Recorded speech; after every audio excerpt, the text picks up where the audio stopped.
Welcome to the Wish I'd Known Then podcast, where we focus on how authors found success, looking at strategies that have taken them to the top of the bestseller charts, as well as what they've learned from their mistakes. Because being an indie author is more than knowing the latest marketing trend. It's about being innovative and creative and learning from your mistakes. Welcome to the Wish I'd Known Then podcast. I'm Sara Rosette. And I'm Jami Albright. And this week on the show we have Trixie Silvertale. Yes. And it is, you guys are going to love it. I'm so glad that we have this interview for you kind of as us coming back because it's loaded with tons of good information. Right. Yeah. Trixie's a secret pen name. And we talked to Trixie about being an introverted author and about her pen name, like the benefits and challenges of having a secret pen name. And her marketing plan as she got started. Yeah. She's super successful, y'all. Yeah. And she did a lot of work to make sure, to put herself in the best position for that to happen. And it's really good. Yeah. And her series is over 20 books, 21, I think she said. And so we asked her some questions about writing a long series. And she said some really interesting things to say about it that I hadn't heard before. So it was really good. I really enjoyed it. So that's coming up. Yeah. So how are you? I'm okay. Today's been a good day. Yesterday was a good day. We're recording this. What is the day? The 27th, October 27th. And so last weekend, my husband and I, the week before that, after my sister passed away, decided to get on a cruise ship and just go away. And we did nothing. Of virtually nothing. We laid by the pool or we were in the pool. But it was good. It was good for both of us. One morning I saw I saw a commercial for the Property Brothers on HGTV, and they did a little shimmy shake, and I saw it and it kind of got me a little bit. And I was like, what is wrong with me? And we went to breakfast, and the whole time I'm thinking about that. And then I remembered that my sister on her birthday, which was the 27th, she died. It was September 27th. She died October 1st. That I had said happy birthday, and she did the most pathetic little weak shimmy shake, shoulder shimmy, and I broke down crying at breakfast, broke down crying to the point where the lady next to us went behind Chris and his mouth, "Are you okay?" I'm like, I'm fine. But it's just part of it. It was cathartic. It was good. I'm still just taking it super easy right now. I think you need to. I think you just need to take it slow and I haven't done anything. I haven't done anything writing wise. I was going to try to send out a newsletter. And I'm still may do that this afternoon. I may do that, but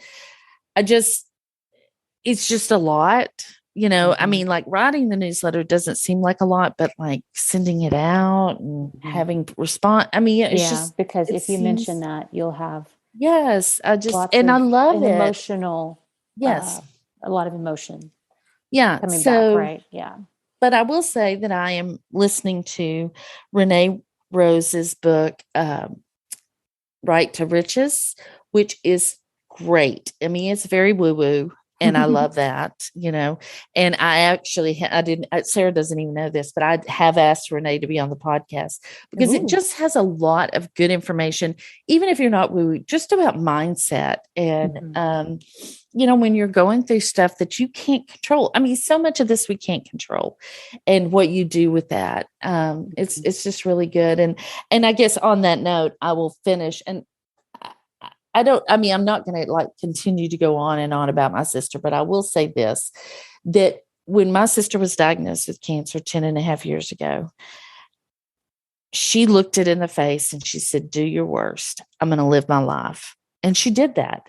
And I guess that of all the stuff that has gone on through this summer and all the things I've said to you guys about her, I think that's what I want you to take away is there are just things we cannot control, and we just need to make decisions that are that we're going to just live our life. We're going to do what we set out to do. And we're going to, we're going to love the people around us the way we want to love them. And we're going to attack our author business the way we want to. And so anyway, I guess I just want to end on that, because I think that, I have had to really sit with that for a while these last few weeks, because I don't always do that. Yeah. I let circumstances really get me, and it's about mindset, and it's about just making a commitment to things. So anyway, what about you? What's been going on with you? Oh, it's been a good week. It's good. I'm still learning about Kickstarter, and now I'm in the fulfillment phase where I'm getting everything in and getting ready to print labels and send things out. So it's still like a learning curve. Yeah. So I'm working on that, doing some writing, doing some research. We're thinking it's about time to buy another car and things like that. They just take up a lot of time that you don't, I didn't pencil that in on my schedule, like do 4 hours of car research, today, but it's all worked out. And so that's been good. And let's see, I was going to mention, because we haven't had a podcast every week. So I was going to tell you that I saw 2 movies, because Jami loves movies. So I saw See How They Run. And I don't think it's at the theaters anymore, but it was such an interesting play. I mean, it was a kind of a spin-off of the play that's in London that Agatha Christie wrote, called The Mousetrap. And it kind of takes that and it creates a fictional world around the real play. It was very interestingly done. And I thoroughly enjoyed that, because it was a good mystery. And then I also saw Ticket to Paradise, just a rom-com. And that was a lot of fun. So, right. Yeah. So 2 thumbs up for me for both of those. Right.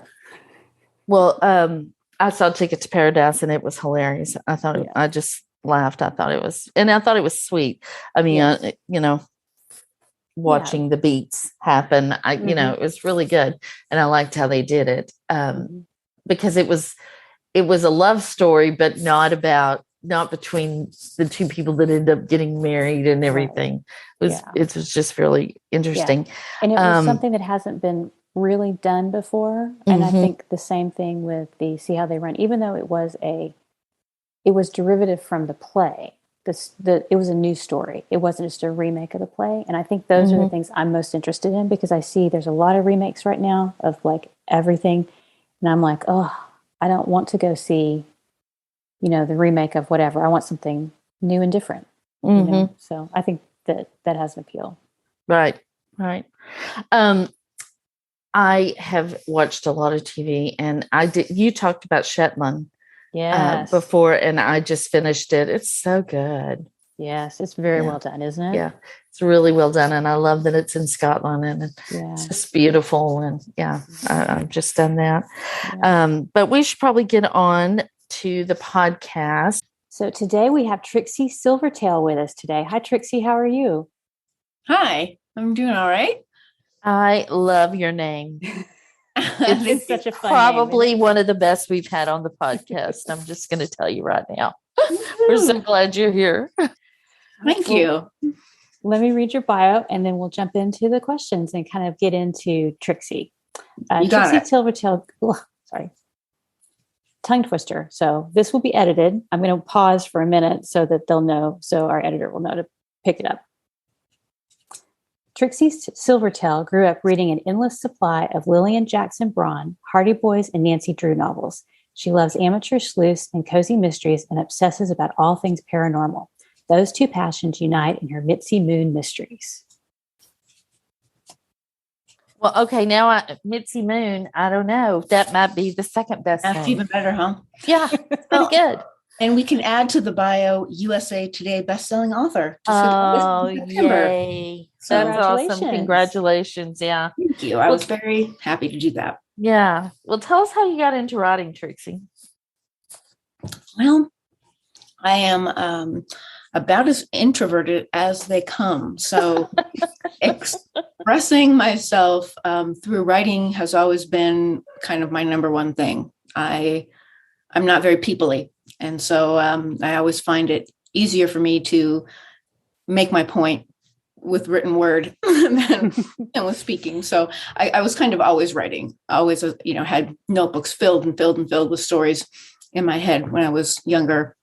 And then I went into journalism in college and, it just kept expanding until I found what really moved me. It was something that was almost more mechanical than passionate. And so once I got into what I'm doing now, I was able to really find the passion for writing, not just the tool of it.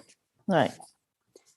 Well, and I will say, Sara and I have actually met Trixie in real life. And while she is terribly introverted, she is also lovely and just thank you, very pleasant to be with. So it's not like she hides away in her cave all the time. So not all the time. Well, as a fellow introvert, though, I feel you on the writing, expressing yourself through writing. I feel much more comfortable with that too. So I think a lot of people will understand that.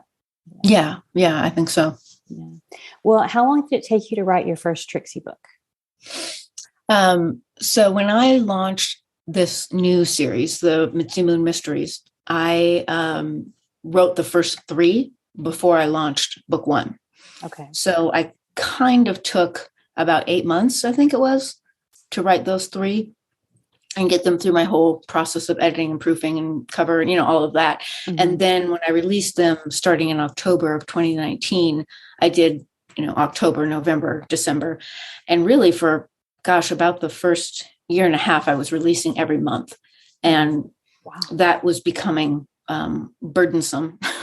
So I began to slow the pace to every 6 weeks, and then eventually wiggled my way into every 2 months. And now I'm looking ahead to 2023 with probably a book a quarter in that series. I have another commitment that I will also be writing next year, but for that series, it'll be a book a quarter. And how have your readers taken that, the kind of slow down from rapid release? Well, initially I was starting with 0. I had no readers. I had no social media. I had nothing. It was absolutely starting from 0. And so that was, took some work to build that up and build some loyalty. But now I'm at the point where when I post an update somewhere and say, this is going to be pushed out, for this reason or that reason, or this is whatever, I get a flood of emails saying, we don't care how long it takes. We're there for your next book, kind of thing. So now I've built up the reader loyalty that gives me that flexibility. So I'm pretty grateful for that. That's very nice to have. Yes, it is. As someone who has recently gone through a thing and isn't going to put a book out until after the first of the year, there's something about that just sort of feeds your soul and gives you some peace about, when your readers say those things to you. Yeah, so, absolutely. I get that. Yeah. So other than rapid release, did you have a marketing plan for this pen name when you started it?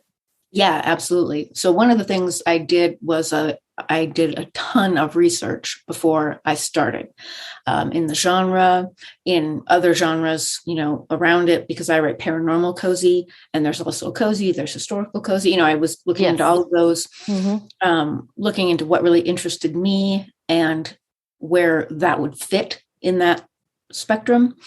And then I worked with Brian Cohen of Best Page Forward to get a better handle on advertising. And I did his course, and I did Mark Dawson's Facebook ads course, and I did a couple other people's Amazon ads courses. And so right from the beginning, I wanted advertising to be a strong part of my plan, because I was trying to put something brand new into the world. No one had ever heard of Trixie Silvertale. No one had ever heard of Mitzi Moon. And I had already written spectacularly failing series before. And I wasn't about to put my heart and soul into yet another thing that no one was going to buy. So my entire plan was, these books have to sell, or I no more righty. It was like, I'm at the end of the span of time where I can write and not make money. I have to be able to pay for my job now. Right. And I think that's so interesting. I mean, you did have 3 books, that you were putting out, but,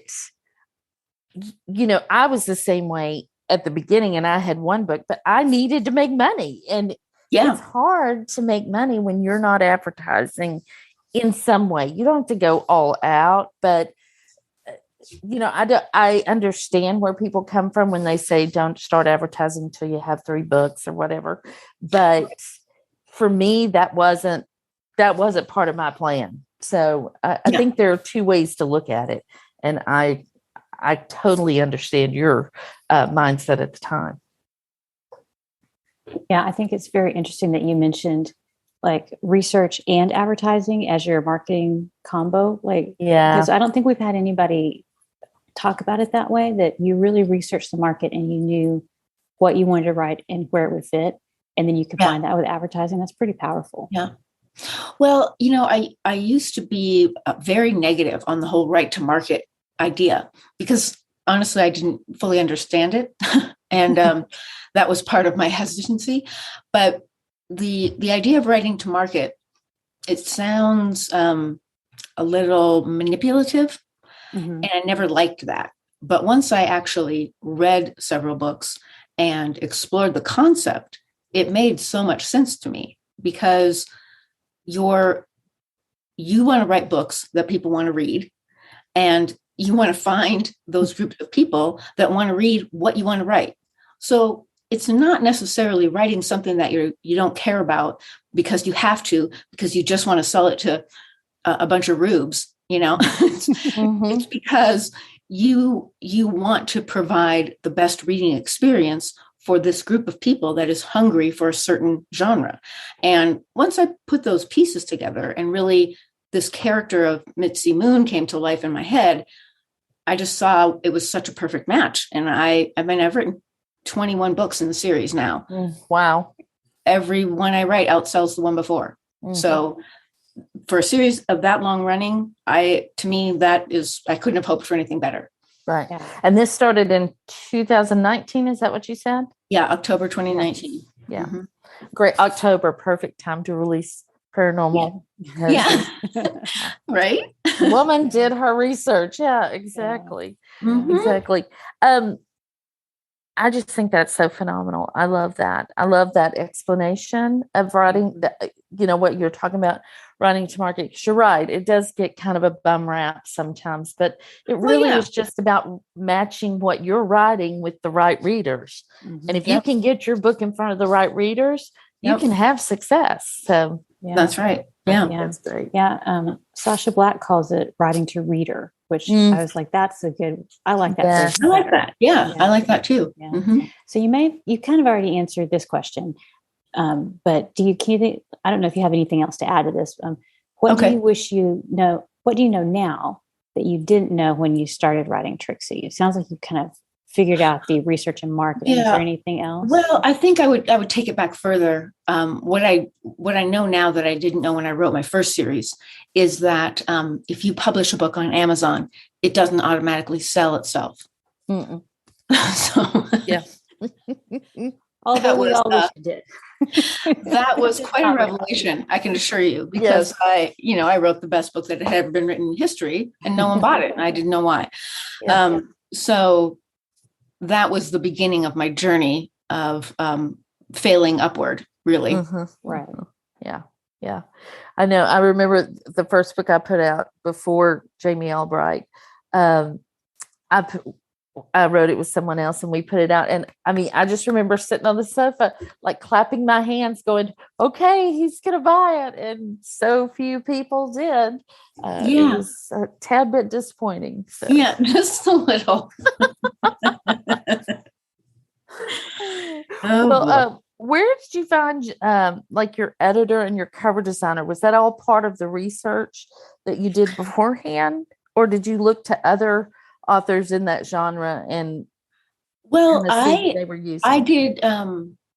I did research, but I had an editor that I was working with whose editing skills were fantastic. I just wasn't, writing the books that I needed to be writing. So it wasn't any fault of my editor. So I continued with the same editor I had used on previous series.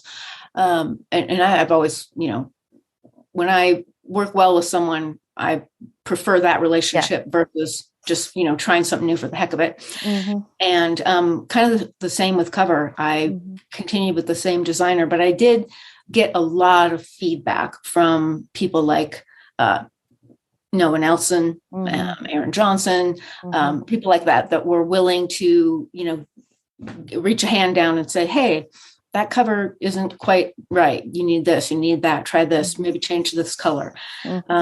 So I was really lucky to have met people like that at a conference where I would normally never go because I hate that. But my partner insisted that I go. And so I met these people that ended up being very instrumental and helpful and kind. And, I just feel like that was incredibly fortunate.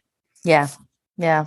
That's the thing about conferences. I mean, you can, you really can make connections there that will change your career. So, and I know those two authors, and they are super helpful, and they're both super talented. So, great combination.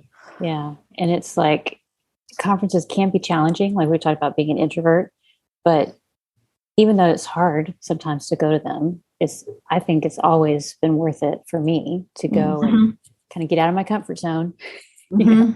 Yeah. Well, what's been the biggest surprise that you've had as Trixie? Well, I mean, to be perfectly honest, that I sold books. Because I had written 13 books before that, and was making an absolute pittance. And I really thought maybe I had made a terrible mistake in thinking that I could, have a career as an author.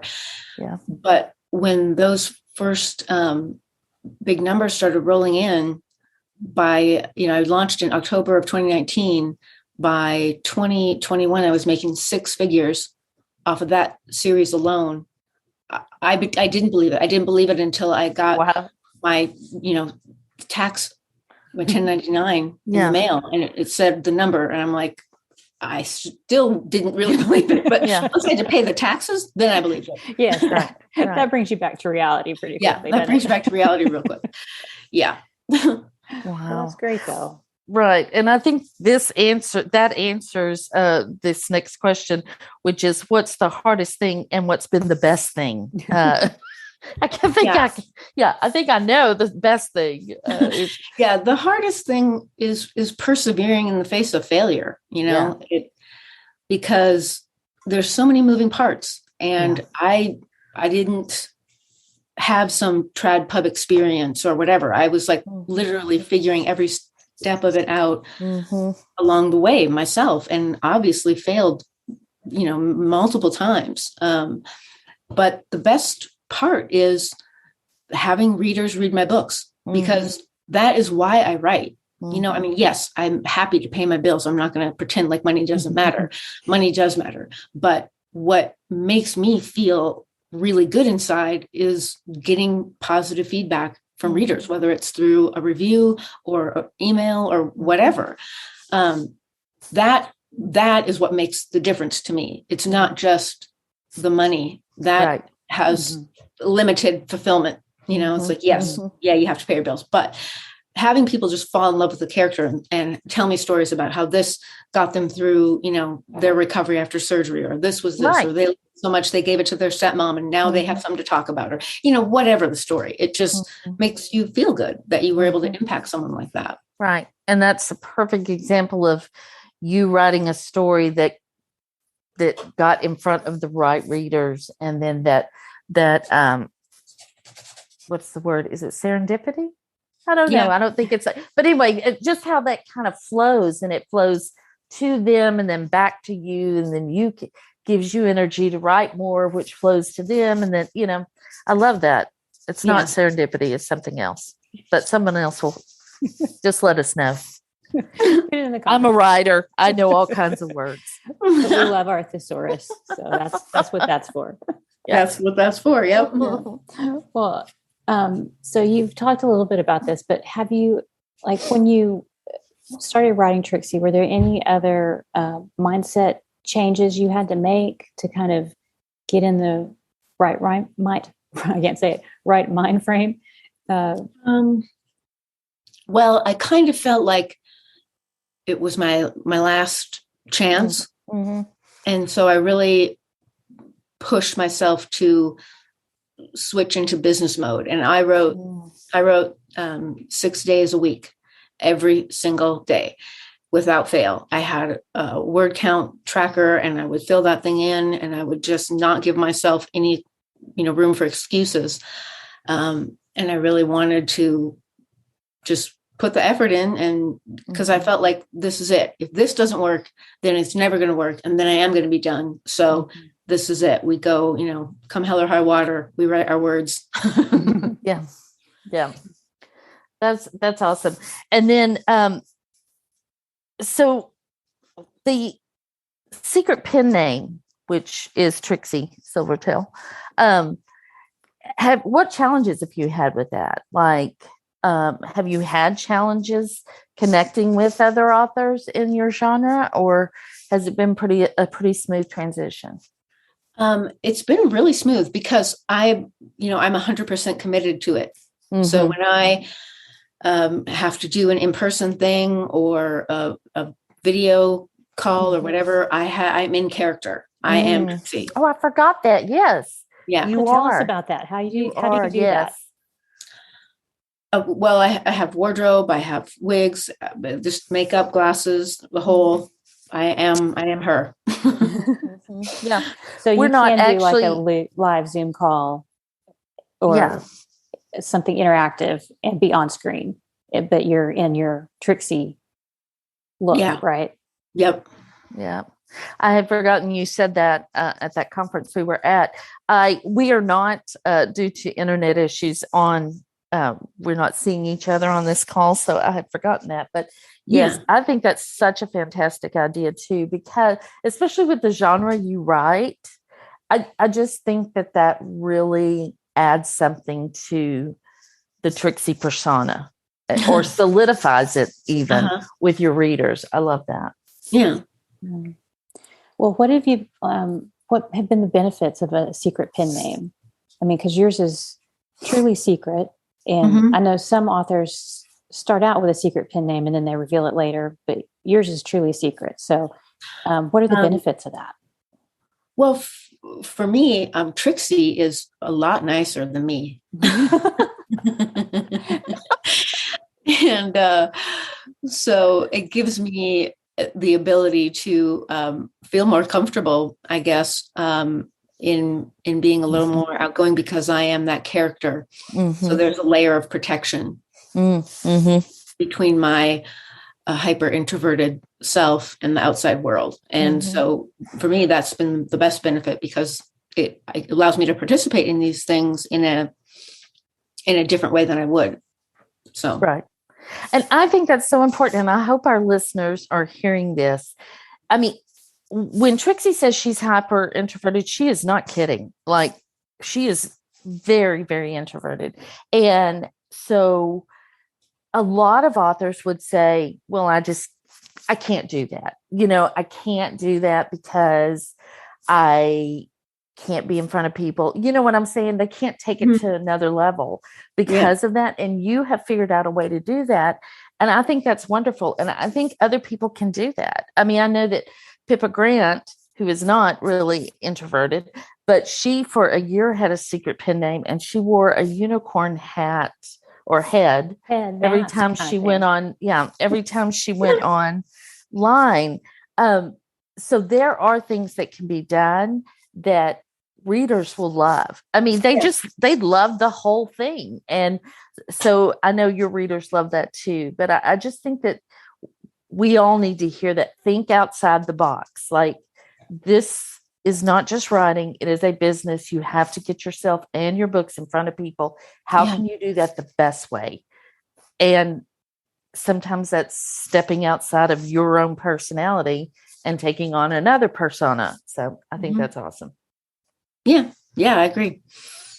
Do you have any other tips like for introvert marketing? Like anything else that you do that other authors could emulate that would help them if they're not? Well, one thing I think a lot of people who aren't introverts think that they understand it. And so they just give you advice for extroverts. Yeah. And pretend like you can just push through and do that. So I always get a lot of people telling me how important it is to do Instagram lives and Facebook lives and blah, blah, blah, blah, blah, blah, blah, blah. And I just look at them and I go, you don't know the first thing about being an introvert. If you think for 1 second that would be good for me or comfortable for me. So I always try to encourage people to pick the social media platforms that work for them and where their readers are. I don't need to be on TikTok. There aren't a bunch of 65 plus women on TikTok. I don't need to be there. I don't need to be doing videos every 5 minutes. That's just not where my readers are. If your readers are there, then hallelujah, makes sense. Figure it out. Wear a costume, just show the objects that you're dealing with and not yourself, whatever.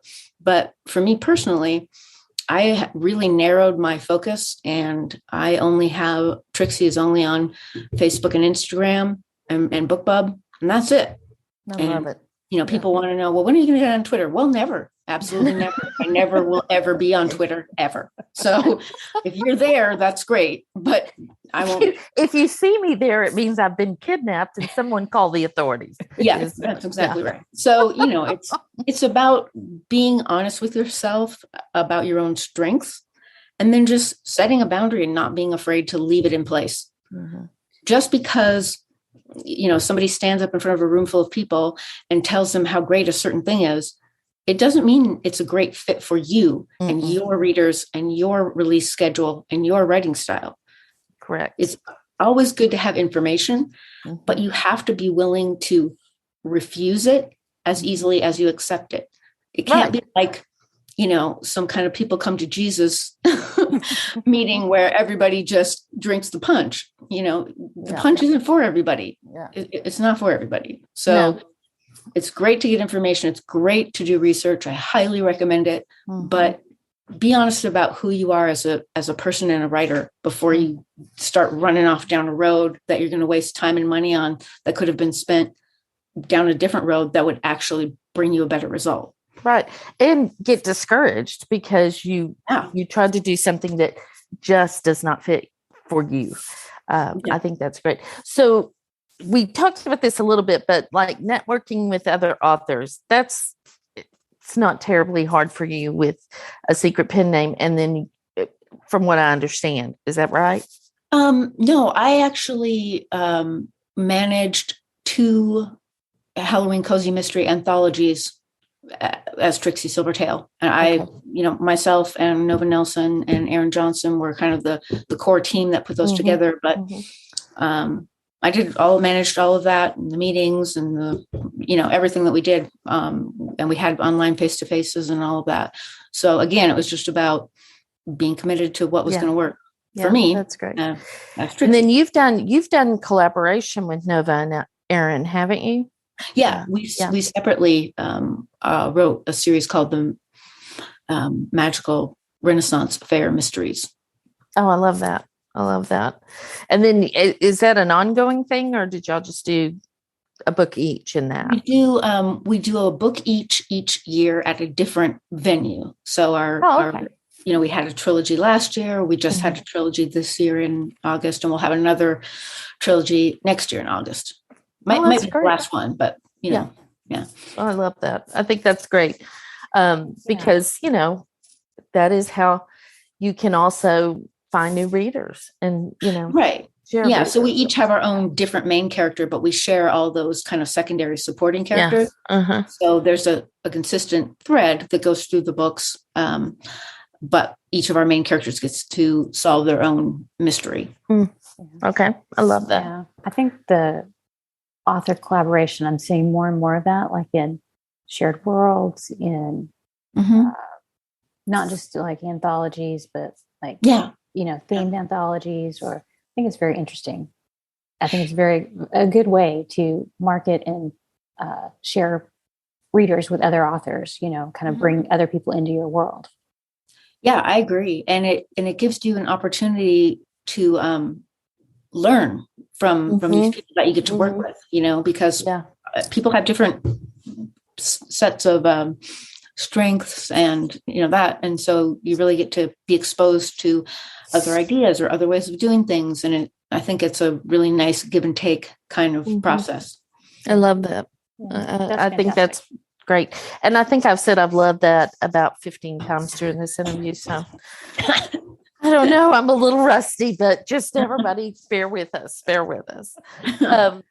So I'm just so glad for you. Where do you see Trixie going? Like, are you going to continue this the Misty Moon series, or are you going to break out and do other series? And like, well, where do you see? The series is going to be spinning off next year.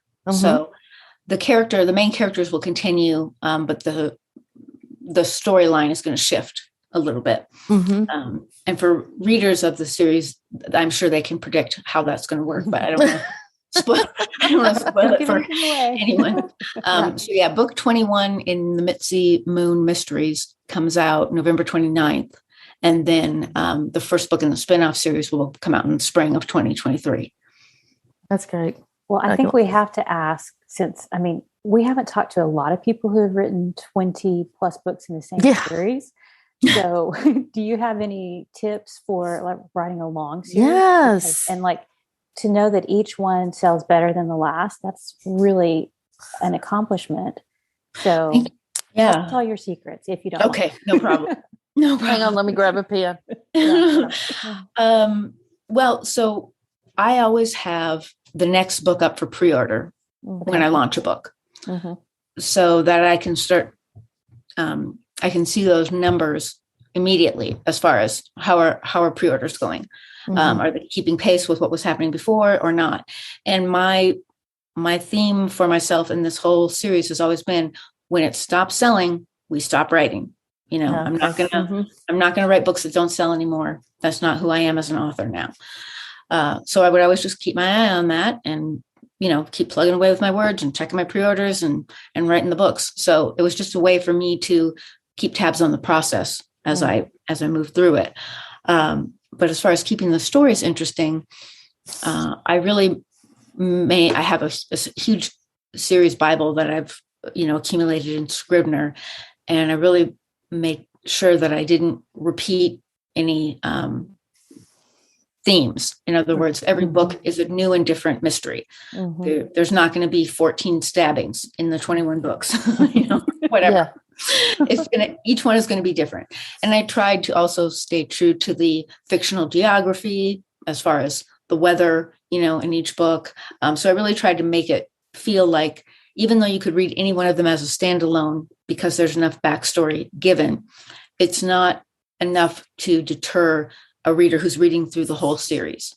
And every, the mystery, there's always the main A story mystery is always solved in the book, never a cliffhanger.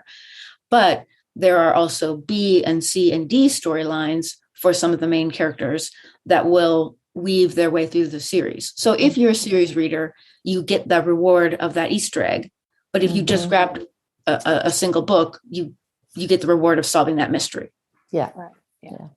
And I think that's so important when you're writing long series, is that kind of closing certain loops, but leaving some loops open to bring people through the series. Sorry, I didn't mean to interrupt, Sarah. That's okay. So I was going to ask, have you found that like your cast of characters is getting bigger and bigger and bigger as the series goes on? Do you bring in new characters, or do you stay kind of with your core that you from in the beginning?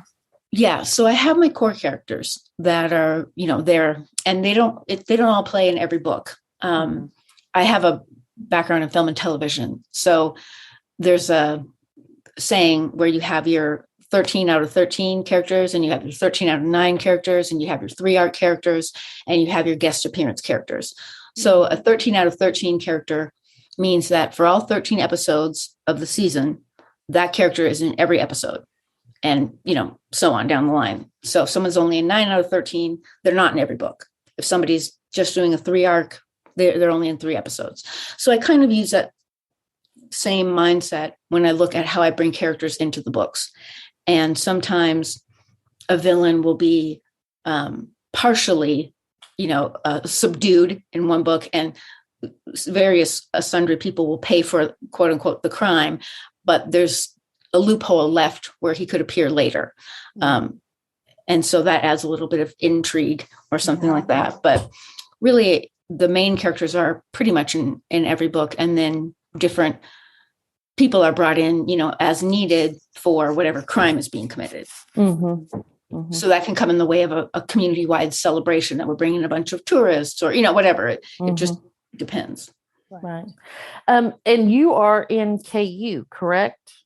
I am. Yeah. Yeah. And so you do a pre-order, even though you're in KU. I find that interesting. I mean, and I think listeners will too, because, you've heard different things about pre-orders and being in a KU. Yeah.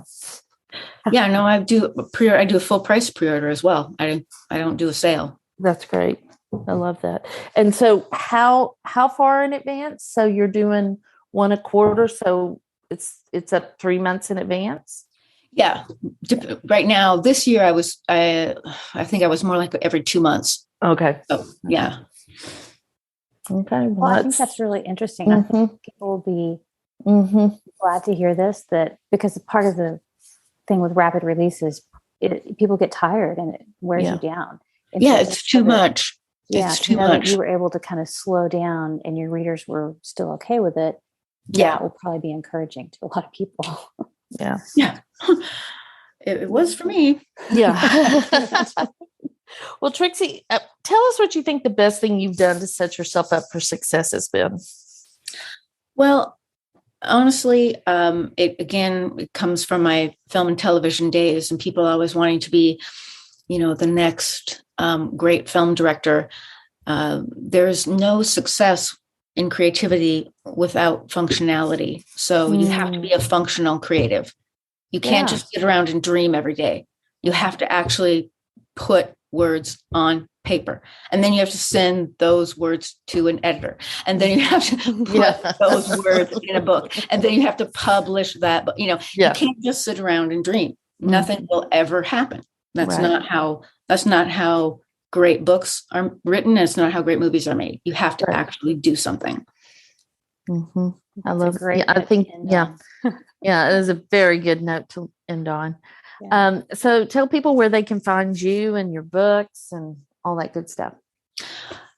So the ebooks are available on Amazon. Paperbacks are available everywhere. Audiobooks are available everywhere.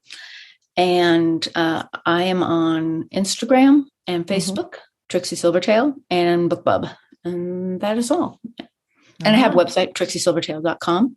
And it's TALE. In case. Yes. Yeah. Yep. Trixie Silvertale. Yeah. Well, we will have all those links in the show notes. And thanks for talking to us today. We appreciate it. Yeah. It's been great. Absolutely. It was fun. Thank you. Yeah. Thanks everybody for listening. And you can find all those links at wishidknownthenpodcast.com. Thanks to Alexa Larberg for editing and producing the podcast, and to Adriel Wiggins for doing the admin. See everybody next week. Bye. Bye. Thanks for listening to the Wish I'd Known Then podcast. We hope this episode inspired you, empowered you, and made you laugh a little bit too. If you loved it, tell your friends about it. And if you feel so inclined, leave us a review. We look forward to being with you again next week.